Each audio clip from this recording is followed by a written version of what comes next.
Just north of London in Hertfordshire, reports are coming in that an expensive Mini Cooper has just been stolen. Luckily, traffic cops Chris Payne and Nathan Catley are not far away. The meeting's just coming about, someone following a stolen car from Hertford North towards Bramfield. Whoa, that's where we are, isn't it? It's becoming increasingly rare to have your car stolen, thanks to recent technological advances that have made it virtually impossible for criminals to get into them and start them. Instead, they need to steal the keys first. 3 Whiskey 7, we're en route, we're on the 602. What was it that makes them think it's stolen, of it? They're following their own stolen car. Oh, it's their own? No. The people who reported the Mini being stolen are doing their best to get it back. A stolen vehicle was being followed by 2 friends of the person who had the vehicle stolen. Whenever there's a pursuit over the radio, everyone wants to get in on the act. Ross Clark is no exception.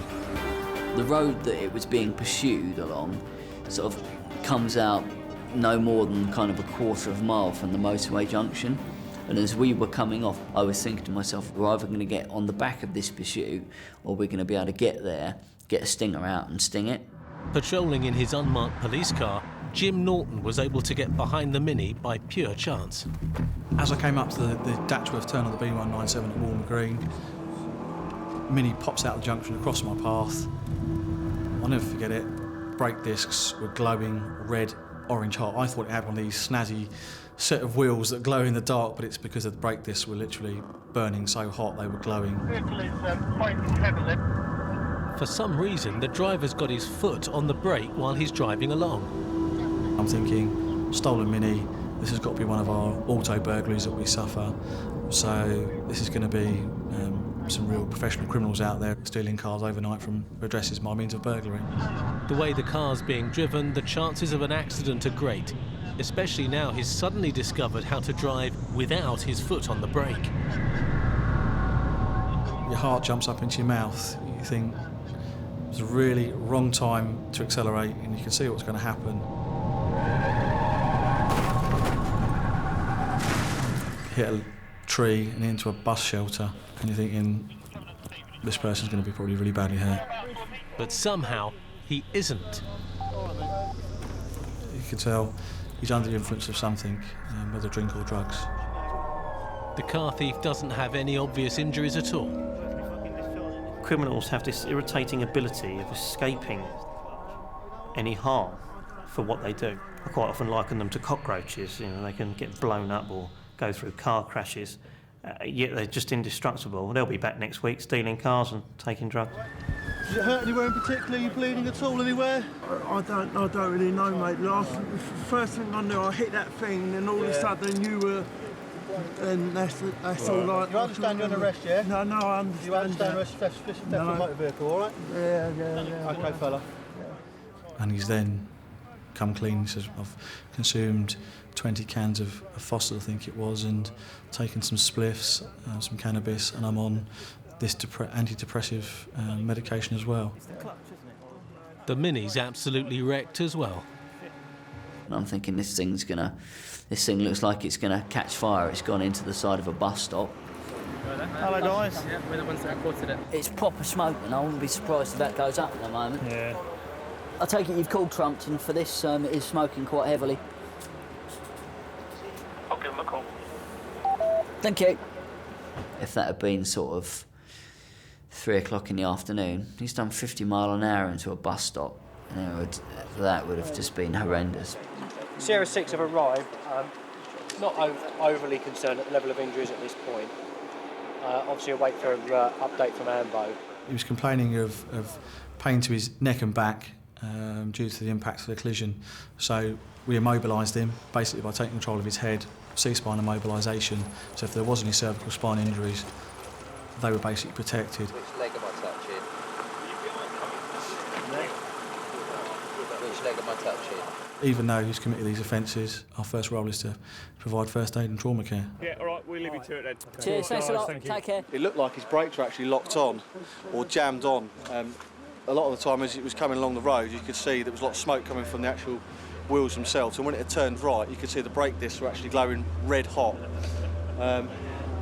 It's accelerated, it's come down over the hill, and it's basically gone out of control, clipped the curb down here, bounced and smashed into the bus stop there.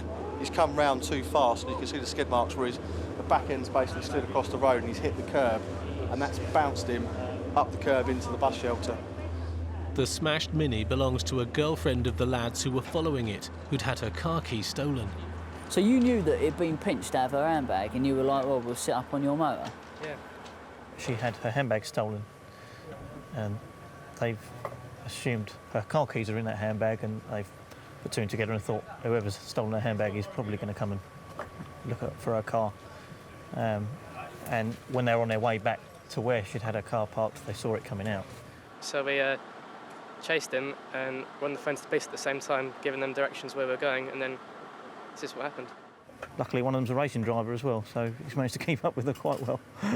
They've given a really good commentary over the phone to the control room, so they've managed to obviously catch up with the vehicle. Apparently it had no lights on at one point. Certainly, without their assistance, we'd have never probably found that vehicle that night.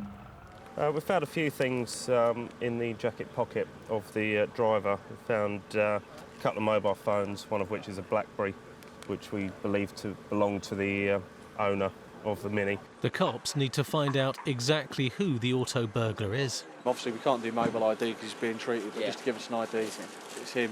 So we've basically used this PDA here to assist us in confirming his identity.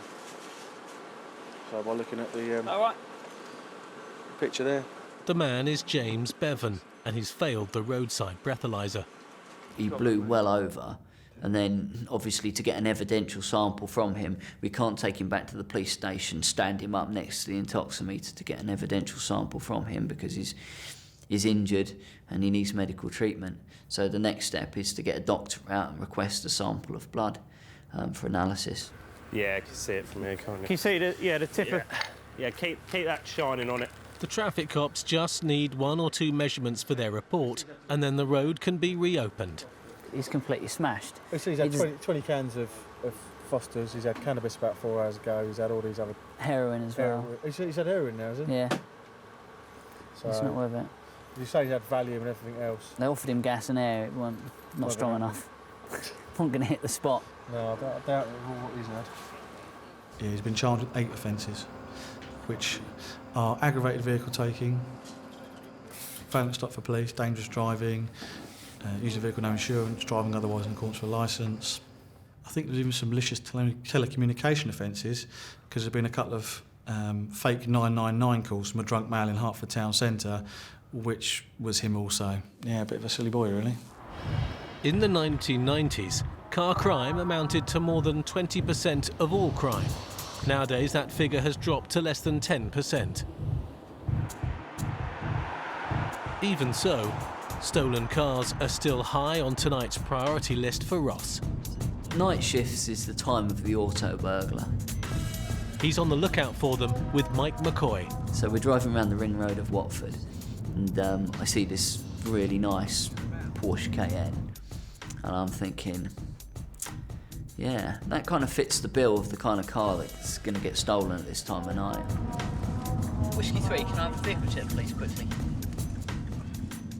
And then suddenly it starts being driven like an absolute loon, you know, really erratically and at loads of speed, and I'm like, right, we're on here, this is definitely stolen, this is definitely going to be auto burglar, we're going to have a pursuit here. So I get all excited and Mike gets a bit excited and I start calling it in. Okay, we're just following this vehicle at speed. We're Wigan Hall Road towards the dump. We'll go for a stop shortly. They go like stink-nosed Cayennes, don't they? They did go fairly quick. It's not only auto burglars that set the alarm bells ringing.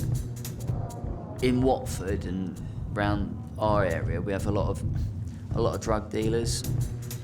Those guys often hire a really nice car. It'll be like a Range Rover Vogue or a Porsche Cayenne or an Audi Q8 or something like that. And they'll hire it on a short-term lease and they'll go and do all their drug dealing and so on. Perhaps it's some kind of status symbol with them. And that was the other thing that was running through my mind. Sadly for Ross, it's not the case this time. Okay, just pop yourself out the car for me a second. A very well-dressed Asian lady and her elderly mother sitting next to her and a load of kids in the back, and it was just like... I was not expecting that at all. But she may not be driving legally. It says she's got a provisional driving licence. Provisional? Just step over here just so you're not in the road. I can't quite put the car, the way you were driving, and the occupants of the car being children and yourself and that. What kind of driving licence do you have? International one at the moment. It's in the process of getting changed. Okay, and you have a provisional UK licence. I do, yes. What country are you from? Kenya. You're from Kenya. And how long have you been in England? Well, I've just come back on Wednesday. Okay, how long have you been living in England? About 4 months or so. Right. So how come you've got a UK provisional licence? When did you apply for that? Because I want to change it. Well, no, the thing is I've been in and out of the country for a long time. And so I have applied for it, but I just haven't been here long enough to have to actually sit the test whenever I try to book it. What's your immigration status with the UK border? You're a British citizen? I was born here, yes. Why? So, if you were born here, why have you got an international Because I never licence? lived here. Right. Do you have any ID at all on you? I have a bank card, if that's enough. I like a credit card, debit card. Go and grab those bits for us, that would be cool. I'm not believing this for a minute, are you? It's a bit weird. An international licence is only valid for a year after first entering the UK. And if on a provisional, the woman needs L plates. You obviously have got a foreign licence because at some point in time you've acquired points in the UK, probably driving on that licence. Does that sound about true? Because what we do is we create a record for you to put points on it, and then you can accumulate them that way. Because it did say to me that when I change it, they will roll over. Right, well what they've actually done is that you've got 2 records in England. The first one being your non-licence holder, which is the one where you acquired points on your foreign licence. And then obviously you've got a provisional licence which you got on the 1st of November 2008, which is 2008. And now she's going to get some more points. But the points on her provisional licence and a £60 fine are the least of her problems. She's also having her prized Porsche seized. We're not going to allow you to drive any further. Okay. Because you're not allowed, basically. You've only got a provisional licence in the UK. The only time that you can drive is with L plates and someone who's... Got a driver's licence. Well, yeah, a UK driver's licence for more than 3 years and is over the age of 21. Okay. Yeah? I'll be honest with you, if we had been checking your speed on Beecham Grove and we could get an accurate reading on that, then you would also get a speeding fine as well. When I walked round to the front of that car and saw you in there, rather than like 4 gangsters or whatever, the way you were driving in that kind of car, I was just like, what's going on? Children in the back. It was a bit of a shock. We've just done a big Tesco shop, so there, yeah. Right. Okay, so how do I get my car back home? Do I ask my... Yeah, because they're on holiday, so... Anyway, do I get my husband to come pick up the car, or do I... No, unfortunately, the situation is the vehicle gets recovered to one of our compounds. She called up a taxi and we waited with her. It was quite late at night with kids and so on, so we would have waited with her until the taxi turned up.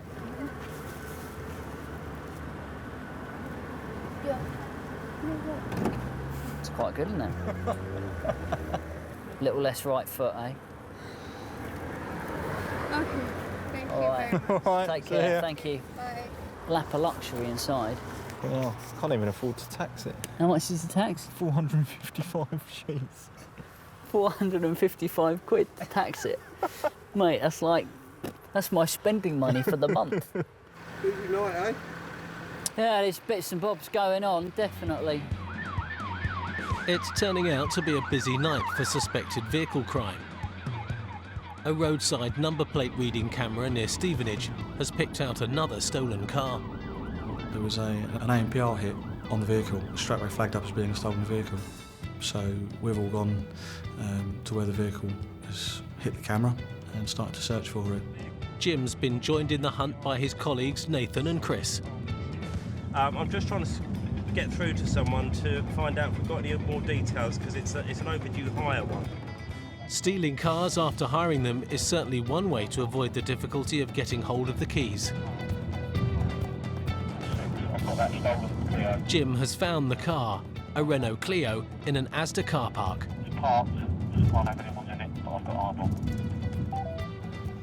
Luckily, he was in an unmarked car, and so he was able to sit up at a point fairly in the shadows and wait, hopefully, for people to return to the car. We've come in the delivery entranceway off a London road. Just trying to see, I think we can get through to the front, so we're out of view. A plan had been put together that the vehicle would be recovered, but in the meantime we would sit there, continue to observe the vehicle, and hopefully the offenders might return to it before we recover the vehicle. It could be a long wait. We're all at various points around the entrance to Asda. At times like this, you find out who your friends are. You learn a lot about people in that time. A bit of mickey taking's quite normal, and it sometimes involves Nathan and his resemblance to a certain well-known footballer. He's got a picture of Frank Lampard on his locker. He loves the fact that he's compared to someone so high profile. There's worse people to look like, I suppose. While the Asda stakeout continues, in Bedford, Tanvir Hussain and Chris Norton are lingering at another car park for a man they suspect is a drunk driver. It was an anonymous tip-off that a person regularly drinks at the Half Moon pub, and he drives this van, and this is the registration. Tan has no qualms about going after people who've been snitched on. If you choose to go to a pub in your car and drink, expect to have a police officer waiting around the corner when you leave. Simple as that. We had some intelligence previously suggested that he also was drinking at the Duke Public House, which was just up the street. Chris and Tan are going on a pub crawl. As we drove into the pub, Chris noticed a male walking across the road. Painter's trousers, decorator's van. It's got to be our man. I don't think he clocked us. He didn't clock us, did he? No. The way he was walking across here, you could tell he was drunk straight away. Tan, you won't be able to see the car park if we park here. I know he's got to come right. Once again, the cops want to catch their prey in the act. Just lay by here. I'm going to get out. For some unknown reason, and he's never done it before, he got out of the car and he goes, I'm going to go and have a look.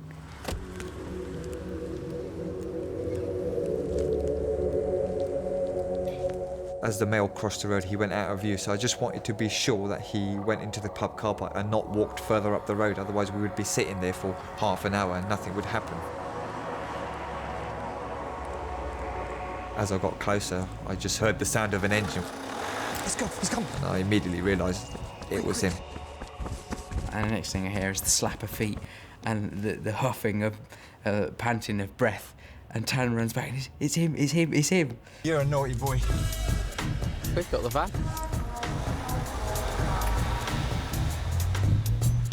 Found Mr. Drunk walking back towards the pub, and he's just got in his van. The white van man's in no hurry to pull over. That was funny.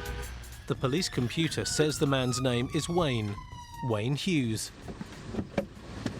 He took his time. I got out, and as normal, just nice and polite. Thank you for stopping. Wayne, though, is far from happy. Knobs. He was actively resistant towards us. All right, don't be cross. Don't be cross. What's your name?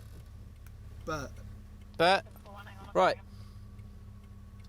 If you're going to go down that route, Bert, you're under arrest.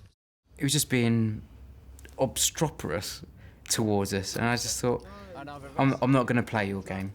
If you're going to lie to me or trick me like a fool, my patience wears very thin very quickly. Sorry? You're jealous of my driving? can tell by the smell of the alcohol on your breath. No, but you didn't put it on before you pulled me over, did you? Don't bother, Chris. Cool. Okay, lovely. We saw you walking around and then you went into the pub and then jumped in your car. You were very unsteady on your feet. If the police have enough suspicion somebody has been drinking and driving, they don't have to use a breathalyzer. We can just arrest him section 4. That's what Chris did. It's late night shopping back at Asda. But at last, something's happening. Jim spotted 2 people coming towards the stolen hire car. White trainers, large bill, beige bag and a hat. Just approach the vehicle, getting into the driver's seat. Nathan and Chris need to move fast, so there's no chance of the car or the occupants getting away. So it's very important from an evidential point of view to get them in that vehicle. The problem we then have is that we don't want that to then turn into a pursuit. Contrary to popular belief, we don't want pursuits. Take that 306. The Whiskey 7, are we going into them?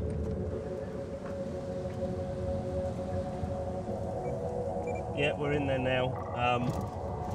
Okay, yeah, got it. Over there. We came in all lights blazing and cut the vehicle off so that he couldn't go forwards or backwards. At the moment, you're under arrest on suspicion of theft of a motor vehicle, all right? You're going to have to say anything. Wait, This motor vehicle, 2 seconds, you don't have to say anything, but it may harm your defence. You mention in question something later on in court. Anything this can be given evidence, you understand, okay? Theft for what? This vehicle shown as being outstanding stolen from Avis rental car, okay? Therefore, you've been arrested my on suspicion of days. it, okay? What's your name, fella? Courtney, oh my days, officer, listen to me. Let me explain something before you nick me. Listen. The male driver, he was very, very heavily built, so my concern was to gain control of him straight away. On my mother's life, you're arresting me for no reason. Well, the car shown as outstanding stolen. They made mention over there have been problems with payment, but really didn't give a great account as to why. The arrest was commenced a prompt and effective investigation, do you understand that? No, but now you're going to put me in a cell for We're going to speak to you about it. We're going to speak to you and make some inquiries about it. But at the moment, because you're in that vehicle and that's just driven off, it's report stolen, you've been arrested. Do you understand that? Nathan had gone to the passenger side and was dealing with the female passenger, which allowed me to conduct a search of the vehicle. This is ridiculous. You need to understand that whoever owns this car, which isn't him, has reported it stolen. How do you know it's not him? How do you know it's not his Well, I know it isn't his car because I know who the registered owner of it is, and it's not him. Have you got any identification on you? No, sorry. The man's into sport or serious self-defence. A couple of baseball bats. Does he play baseball, does he? He does sports with he does kit. I haven't found a football yet. No, seriously, he does he plays with kids and stuff like that. Okay. That's all sports related. Well, I'm guessing as there's a baseball in here as well. I'm guessing you play baseball. Well, that's it then, isn't it? I didn't say anything to you. The first thing you got out of the boot was a bat. He had a perfectly legal reason to have those, but you have to remain calm and establish the facts before you react. Some paperwork in the boot might show if he's got a perfectly legal reason for having the car as well. What's he said about why he's got the vehicle? It's all to do with the payment, he says. Pardon? Any comments he's made, it's all to do with the payment. So whatever that is. Well, lots of... We often get hire vehicles that we stop, and in those vehicles you will find a number of pieces of documentation relating to the hire of several vehicles over a very short period of time. Rental cars.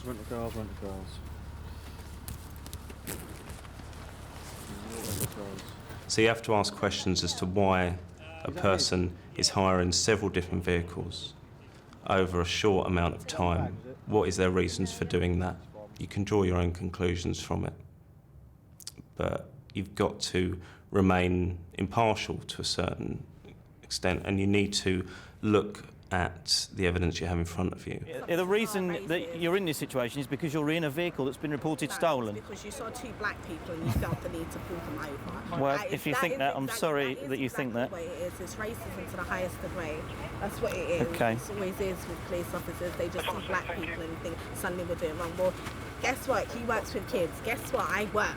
We pay our taxes. We do things like that. Doesn't mean that we're criminals just because we're black. Jesus. But you're in a stolen vehicle. In a stolen The vehicle. fact remains. That I knew nothing about. The reason they were stopped had nothing to do with their backgrounds. Had it been a middle-class white person in that car, it would have still got stopped. To make matters worse for them, the pair are going to be searched and taken to the Nick. Yes. Because you need to be spoken to by the officers who are going to be investigating this offence. The girl's name is Scarlett, and unfortunately for her, she's out with a man on a first date that's not turning out so well. You don't even understand, you wasn't even here, so don't come here and start hearing half the story and then thinking... No, but I'm doing my job by searching you before you go in the car. Doing your job for what? You got I'm searching you over for for no no reason. That's why I'm here. This is just absolutely ridiculous. I think she got a bit more than she bargained for. Are you happy with that? I've got nothing on me. Are you not happy with that? It's not for me to be happy, it's for this officer to be happy. You know what, I've got things to do and I don't have time to be sitting there talking to you lot, so can we just hurry up, get this over and done with so you can let me go?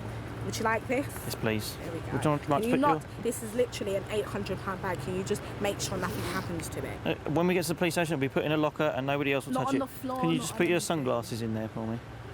As well, £250 glasses. Wow. Throw them then.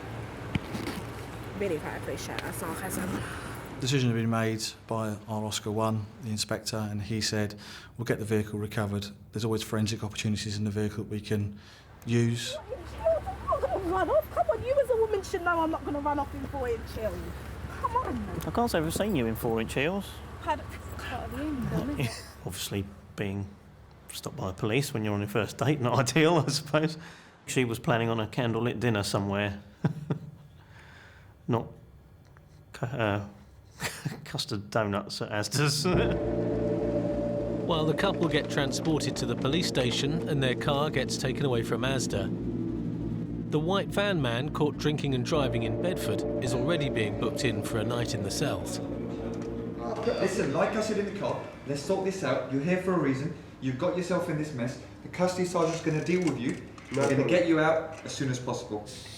Wayne is still fuming that he didn't get the chance to blow into the roadside breathalyzer. Why did you ask for a breath test? Because he's explaining to you about your demeanour. He's not explaining, you are. Well, you keep talking over me though, Well, don't you? I'm sorry, I don't mean to speak over you, but normally... If your attitude... let me answer No, it. I don't give you an attitude. Listen, He thought we were picking on him. When we weren't, we were just doing our job. it's been since you've been here. I can understand why the traffic officer has decided Well, how can you tell that? How can you tell that if we walking across the street? Sir, I've tried my best to That's what explain I'm it to asking you. you. How can you tell by me walking across the road? It's pulled me over, opened my van door, and pulled me out the van door and arrested me. It's not asking for a breath test. Your first words out your mouth, which I remember, or sake. Then you got out of your car and I invited you into the back of my car. Yeah. I got into the I front agree with while that. you sat in I the agree front, with that. while in the I back. agree with that. I moved my chair forward so to give you leg room, and you were already in a bit of a huff. And I said to you, "What's your name?" And you went, "Bert." And you did it in such a way that I believed that you were going to be obstructive to me. If I was your size, would you have dealt with differently? It's got nothing to do with your size. Well, okay then, Right. that's good to know. Chris didn't really get off to a good start with him, and by looking at his demeanour and the way he was, I decided to stay quiet. It wasn't until we got to custody that I got a bit involved because I knew I would be putting him on the intoxilizer machine. Keep going, keep going, keep going, keep going, keep going, keep going, keep going, keep going, keep going, keep going, keep going, keep going. You hear the beep, keep going, keep going, keep going. That's it, cheers. The man's blown hot and cold all night. Now he's blown over. 77 and 76, so that's over 50. We'll take the lower out of the two, which is 76. It's going to be a straightforward charge. Wayne's more than double the legal drink-drive limit. He's facing a lengthy ban and will need to watch his back in the future. If somebody gets disqualified as a result of drink driving, then we're going to try and get him disqualified again for driving whilst disqualified. I think it's only fair that we use the intelligence system the best way we can, and if intelligence suggests that somebody's driving whilst disqualified, then we're going to be around the corner. Back in Stevenage, the two occupants of the hired Clio out on a first date at Asda have arrived at the police station. Due to the vehicle being reported as stolen, he was charged with taking the vehicle without consent and using the vehicle with no insurance. Scarlett's facing a very minor charge. Being carried in a stolen motor vehicle. Being carried in a stolen motor vehicle that I didn't know was stolen. Well, if you were being carried in a stolen motor vehicle that you didn't know was stolen, then maybe you'd have that too. Maybe having never been in that situation, I don't know. Oh, well, not all of us are goody two-shoes like you. Well, none of us can live the privileged white way life. Some of us do have rough lives. He just said they'd just met on a date, they'd gone to Asda to get some food, and then this all happens. He didn't think it was a great experience, and I don't think he thought that his relationship with her would probably go much further. I sworn that was you walking. Right, so. You need to take my bra and panties too, or is that too much? The bra, it's underwise up to the custody sergeant. Next time any guy asks me out, I'm going to ask their licence, their registration, their insurance, everything. Ask for proof that they own the car. But how would you know that? You want to see the V5? What's the V5? It's a registration document. It proves you own the car. I didn't know the first thing about cars. It's such a romantic name for me. She was allowed to speak to her mum and tell her what was going on. Mummy, I've been arrested. Oh no, please just come and get me when I'm done. It's in Hertfordshire. She was taking it in a lot better humour than I would have been if I'd have been arrested for being in a stolen vehicle. I love you, bye. She said she's going back to her base. That's a good idea. I think we ended up having a laugh and a joke about the whole situation. Definitely the worst first date I've ever had in my life. And he won't be getting a ring back. Definitely not. As far as dates goes, I could not believe how bad it's gone. After his terrifying mini-adventure and a few hours in the hospital, a taxi has arrived to take James Bevan home from the nick. He's ready.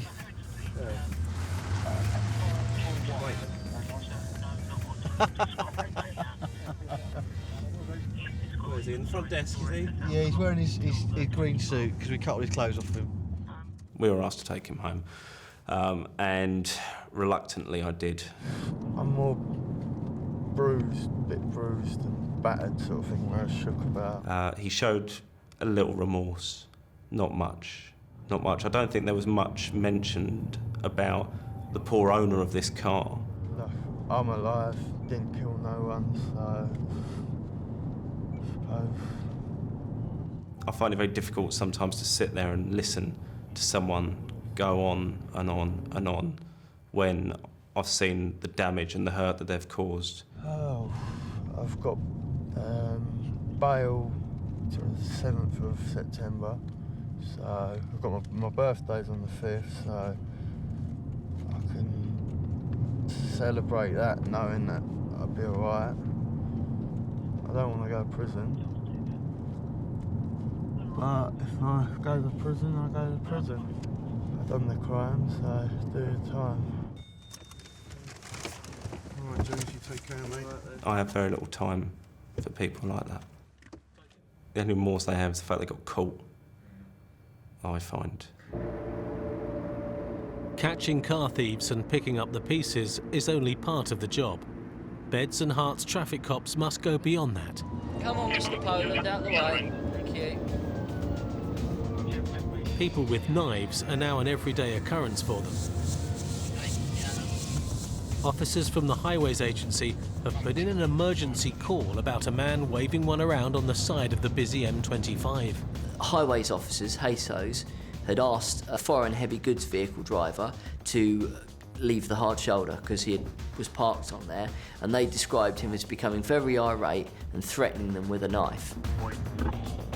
Traffic on the 4 lanes has backed up after an earlier accident and is probably why the driver decided to stop, illegally on the hard shoulder. His driver's hours were running out. Every heavy goods vehicle driver can only drive for a certain number of hours with a tachograph before he must stop driving because he will be over his hours and committing an offence to stop them falling asleep at the wheel. He said, no, I don't move, blah, blah. So I told him about the EU bit, saying, right, the back of your tacho, follow the same place. Yeah. Of course, it's got a little peeling off, he's like this with it. Oh. The lorry driver's only been using the knife to peel potatoes for his supper. He's just got excited and just been waving it around. It's not like he's threatened them with it or anything like that. He's from Poland, the kingdom of the potato, and not the only lorry driver on the hard shoulder. So he's there making himself some dinner when he's rudely interrupted by the highways officers saying, "You can't park here, you need to go." So he's become very irate and ranted at them in Polish whilst waving his knife around that he was peeling his potatoes with. Polish? Yeah. Polish. Tell him you're Polish. What's that? You know two words of that. I do know 2 words in Polish. None of them are going to help us in this situation, unfortunately. Did you wave that at them? You sitting in here, they told you to move. Yeah? I don't understand. Come with me. Okay. The job is a hot potato. He needs to be given a ticket for parking on the hard shoulder, and then he needs to be told to go away and find somewhere else to park. Where is your insurance? Why? Because you stopped here. Stop crying at me. No, I lied. Out. I don't understand English. Look. Follow me. No. Follow me. I have no problem. Come with Here me. is 1, 2, 3. No problem. I have problem. Where I have problem? Look. The driver's convinced he's being picked on. And it was a complete nightmare. He just didn't want to know and felt he was really hard done by, I think. Where is problem? I will phone an interpreter. Where is problem? Please look. 1, 2, look. The man's got evidence, pictures of other lorries that were parked up too. Where is problem? Calm down. Where is problem? 40 minutes with a problem. Come with me. Why? No. A problem with 40 minutes. Fella, calm down. Please. Calm down. Please, no. Just walk. Just walk. Come What seemed a simple job is going horribly wrong.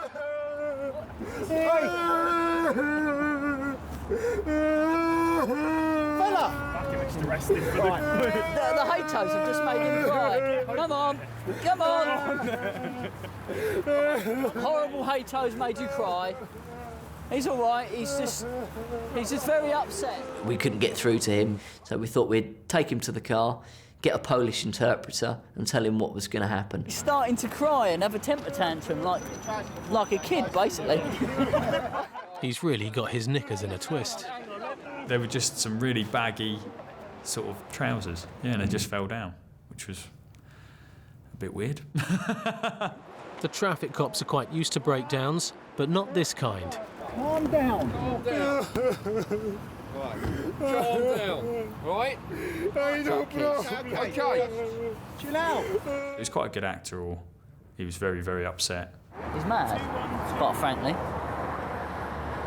He's with the police, and we need to sort out why he stopped on the hard shoulder of the motorway. Can you just tell him that?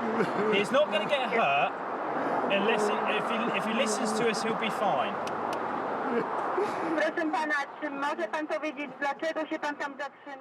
He was one of 3 lorries. There was a lorry in front of him that had stopped, but had since gone when the Haytos told him to move on. And there was a Turkish chap behind him. We were going to give the Turk a graduated fixed penalty for stopping on the hard shoulder. Okay, so that's that one. So he's in the so he's the blue van guy. Yeah. Does he speak English? No. Woodsy gave the Turkish chap a £30 fine and told him to leave. We can take money off people at the roadside, so... Thank you. Drive carefully. Yeah. Bye-bye. Once I spoke to him with the interpreter, he tried to say that he had a problem with his tacho. The reason why they're dealing with him in this way is because all the other ones left when they were told to, and he stayed at the side of the motorway. That's why we've been called, and he was peeling potatoes and eating his dinner, not fiddling with his tachograph. His problem is he doesn't really understand what's going on. He's going to be charged £30 basically for stopping on the hard shoulder motorway, which he's obviously not allowed to do. His company have said if he hasn't got the £30, then they will pay that money for him. I think once that had dawned on him that it's not as serious as potentially being locked up and taken away for the night, that he calmed right down. There are no more tears, but the potato peeler has still got a chip on his shoulder. 20 years driver, 20 years. No problem. Russia, Turcia. Complete Europa, no problem. England problem. Okay. No problem, complete Europa. You know what to do, don't you? No problem. 40 minutes go. Go on, that way. Luckily, the traffic cops have now got an easy way to deal with foreign drivers. The graduated fixed penalty ticket's something that's quite new. It's something that I think the French police have been doing for a long time. But it basically says if the person doesn't have an address that you can summons them to, or they're foreign, they're not from England, they don't live in England, they don't have a residence, then you can give them the ticket and take money from them to pay for the ticket. Next minute he was handing me the £30 and that was the end of the matter really, and then he shook our hands. Happy? Right. Big smile. Okay. Sorry. Right. Sorry. Okay. He may have been a bit bananas, but he's not leaving without his potatoes. Yeah. Sounds about right. Dave dealt with it very well. And you have to. You're a police officer. You represent the law and order in England and Wales. So you have to deal. No matter how ridiculous someone's being, you need to say, be professional with them. But really, as a member of the public, you just want to say, grow up, stop behaving in such a stupid manner, and just man up, will you? You're getting a £30 fine for stopping your vehicle on the hard shoulder and peeling potatoes. That's it.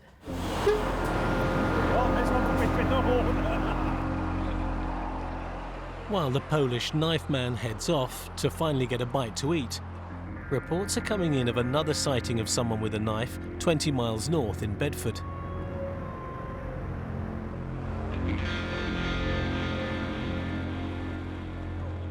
At least Chris and Tan won't be tackling this risky job on an empty stomach. Yes, pass details, please. Thank you very much, Whiskey 10. Had a call reporting that there's 2 Eastern European males camped under the bridge. Informant's asked them to move on Sunday, Monday, but found them again there today. He's concerned that he's noticed a machete. Nice. He's been in a log apparently. They're not causing a problem, but concerned due to the machete. I've got a problem with knife culture in this country, and the general public are brilliant. They report anybody with a knife or an imitation firearm, or if they believe it's a firearm, or a hammer, or even a screwdriver, because those items can kill or seriously maim or hurt people. So they call us quite readily. 2 men are roughing it beneath a bridge over the river. They've been asked to move on previously and they've refused to do so. We are going to the location with Taser just to see what's going on, to try and speak to these individuals. It's not advisable to approach anybody with a knife, and although Taser is a very effective tool against knife crime, you don't really want to face anybody with a blade.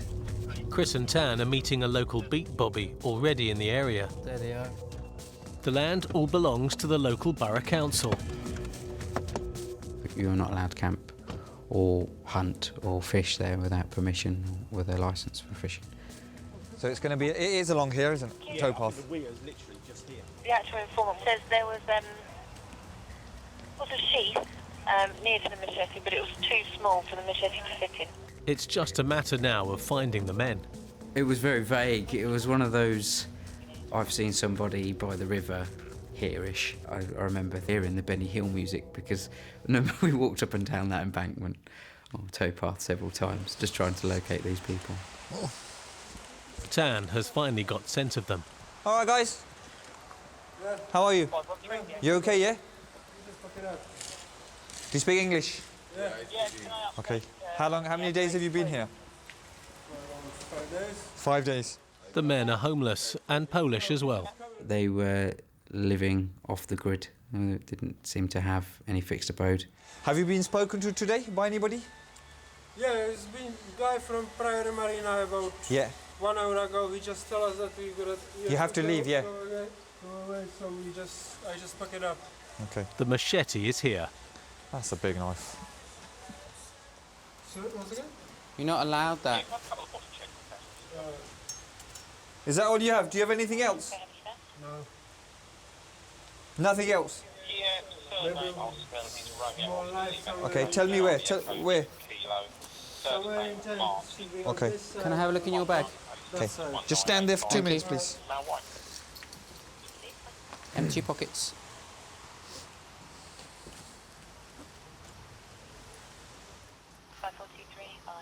Okay. Have you not got no home? The men are surviving on fish they catch in the river, Fish gut. as well as some stimulants. Do you use heroin? No. No, what? Sorry? Amphetamines. Do you have any here? No. Are you sure? Yeah.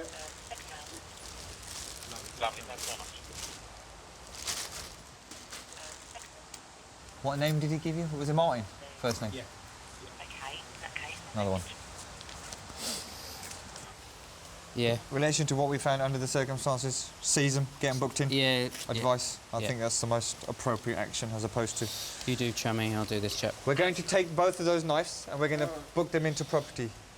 Okay? You're very lucky under the circumstances as to how we found them. We're not arresting you, okay? You can't be... If you walk in the street with those knives, straight away be arrested, my friend. You can't do it. So we're going to book them in and they'll be disposed of, okay? Do you understand? Yeah. On the streets, you're not allowed to have a locking blade or a locked blade. And that's so commonplace for us. As patrolmen, we come across it daily. No fish. You've taken them all, that's why. As citizens of the EU, there's no question of the men being in the country illegally. They're just not used to our laws on camping out and machetes being poles apart from theirs. They were using it to survive. They were camping it, they were using it in a camping environment, and they were not using them in anger. So I think the actions that we took were right. Let's go. Sorted. 1 hour, chaps. 1 hour. Are you okay? Just, yeah, if you don't mind. If you just take them back to Greyfriars and just book them in for disposal, that'd be brilliant. Cheers, boys. Investigating the aftermath of serious accidents is part and parcel of a traffic cop's job. They are the experts with all the tools, but every now and again, extraordinary incidents happen that completely fox them. Colin Ainsworth and his colleague Neil Crozier have been called to one such case.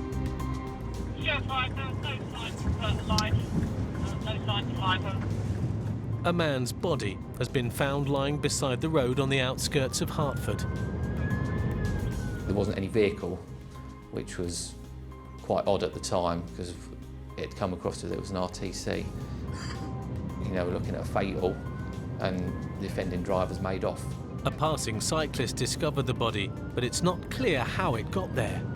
The gentleman was cycling home to work, one or other, and had seen a wallet lying at the side of the road, so found the wallet, picked it up, and as he picked it up, he saw the foot on the fence and decided to call the police.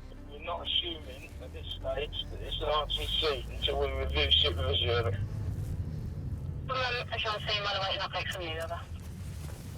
We'll throw some kit out and go down. As far as I know, there is some vehicle involved and a deceased male within the vehicle. They've mentioned the skid marks. They're just down assessing the scene at the moment to see whether it's a road traffic collision, in which case it is, and obviously we've got the road closed already, which is good. There's no car down there. There's no car? So there's possibly a vehicle involved. We don't know at the moment. The local inspector's taking charge because at the moment it's a body. If he decides that it's likely to be an RTC, then we'll go and take over. But until then, it's their job. Traffic Sergeant Neil Emerson attends all fatal collisions in the area, but is hedging his bets on the cause of this one. We didn't know whether we were investigating what could possibly have been a murder. I obviously went and liaised with the inspector there. I deployed my units, and then basically we then called out the Major Crime Task Force officers because it is being treated as a crime. Oddly, the man's wallet and keys were not on his person, but lying neatly at the side of the road. The witness saw and found the wallet first, stopped, went to pick it up, and then so I think he's had hands up, lifted it, and then he saw. Has he got glasses there as well? There are skid marks on the road, but we need to rule out other things like deliberate acts Hopefully it is a collision, so then our boys can get involved in it. The body is one side of the fence with its foot sort of caught between two wooden posts. He's either had an impact that's placed it there, or he's had an impact and been placed there immediately after. He's not very big at all. You could quite easily just sort of fireman's lift him and then just throw him over the thing. Even though he wasn't a big man, the distance from where he might have been struck on the road to where he was found is considerable. My initial thoughts was that this person had been hit and then he was deliberately put the other side of that fence. Socos have videoed it and they're showing the video to MCTF so they can try and work out what they want done with this thing. Right. What is quickly becoming apparent is that there is very little hard evidence to go on, either on the ground There's nothing to suggest there's any blood trails going in. or on the body. I've dealt with plenty of collisions and I did A-levels in physics. Although I'm not a collision investigator, it gives you an idea of how some of the mechanics of it would work. The skid marks appeared to me that they were too wide apart to be a fairly small vehicle. And if it's a larger vehicle, they tend to have a flat front. If people are hit by them, they tend to go downwards rather than upwards, which would suggest you wouldn't get thrown over a fence. And if it had been a smaller vehicle, whether it be a transit van or something smaller that would throw the person in the air, the skid marks on the road would have been narrower. And so the two didn't add up. Shall we arrange to get a float to come out? The man has been identified from what's in his wallet as a 66-year-old local man named David Alderson. He was married with 3 sons and he had 2 daughters prior to previous marriage as well. A police doctor is examining the body. And rigor mortis is setting in. I mean, you're talking about... He's looking for any clues to how or when the man might have died. What's the time period for that to start setting in? About 7 hours, but it's... After about 7 hours? I mean, in order to get him that height and to be hit, he must have injuries on the pelvis or chest. And there's hard nothing. Enough to lift, enough force to lift him. Well, there's no obvious marks. All the injuries were superficial, no, except for a slight cut on his upper lip. The injuries are all superficial. No obvious injuries or bruising to his trunk, his back, his pelvis, his legs. So my immediate thought was that he couldn't have been hit by a car. All the evidence there is at the scene is being collected. Whenever 2 things come into contact, there's transfer from one to the other. So any of the items that you have on outside, so jacket, jumper, trousers, in this case gloves, hat, shoes, were seized as exhibits, bagged up so that they could be analysed in a laboratory later on. I think that might be a glove print or something.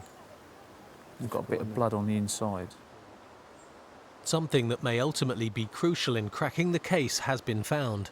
On the glasses here, we've got some traces of blood on the inside part of the lens. So what we're trying to establish is how did these items get placed or located at the side of the road? Would they have just fallen out of his pocket on impact? Was it a case that an impact has taken place and a third party has then pushed the body or lifted the body and put it over the side of the fence and actually placed those items at the side of the road? It's still too early to say at the current time, but the puzzle deepens. Either way, somebody somewhere knows the answer to the puzzle. It makes you wonder about some people in society. The fact that somebody could leave somebody's father, husband, somebody who's got a family, and people will want to know what's gone on. If it wasn't for that cyclist, he could still be there now without anyone knowing.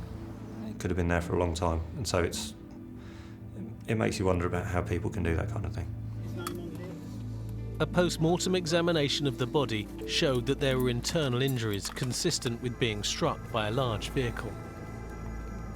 And at his inquest, the coroner's verdict was that he did die as a result of a road traffic incident, but he wasn't able to say whether it was accidental or not. Today, Family Liaison Officer Claire Sprent is still unable to bring David's widow, Minnie, any good news about the case. After a full investigation, the police are no nearer to solving it. How are you and the family? Not too good at the moment. No? No. Okay. Still trying to come to terms with everything that's happened. David was a Jehovah's Witness and known locally as the Penny Man. Dave wouldn't just sit around, he had to be doing something. He'd go out in all weathers, rain, snow, just so he could get out and about and look for pennies. Whatever he picked up he'd bring home, put in a jar, and he'd save them and give them to his religious group that he used to be in. But Minnie is convinced there's more to her husband's death than meets the eye. Because he went to the doctors and he left the doctors, I think it was about 5:30, 5:45. He'd have come home, washed, changed and gone straight to his meeting because he was always first there. And but then I was told that the meeting was cancelled. So why he would have been where he was, I haven't got a clue. A passing motorist did see some people at the scene who have never come forward. She saw 3 smartly dressed people, a woman and 2 blokes. The woman and the bloke were kneeling down near the fence and this other bloke was in the road beckoning the traffic round. She said she didn't want to stop because she had her children in the car. Hard to get it into your head, really. And he had a lot of years ahead of him still. We all reckon he was put there.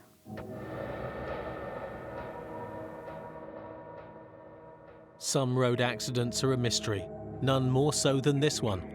Despite all the efforts of the police, the killer is still on the loose. A £2,000 reward is being offered by Crime Stoppers for any information that might lead to an arrest. James Bevan, who stole the girl's Mini after stealing her handbag with the keys in it, was given a prison sentence, but deferred for 6 months on the condition he doesn't re-offend. Wayne Hughes, aka Bert, pleaded guilty to driving whilst over the limit and was put on probation for a year and banned from driving for 3 years. The man with the rental car wasn't charged with taking it without consent, but he was found guilty of driving without any insurance and was fined £345 and given 6 points on his licence. His unfortunate date Scarlett wasn't charged at all. And it turned out that the woman who had her Porsche seized had been driving on a 1-year international licence since 2002.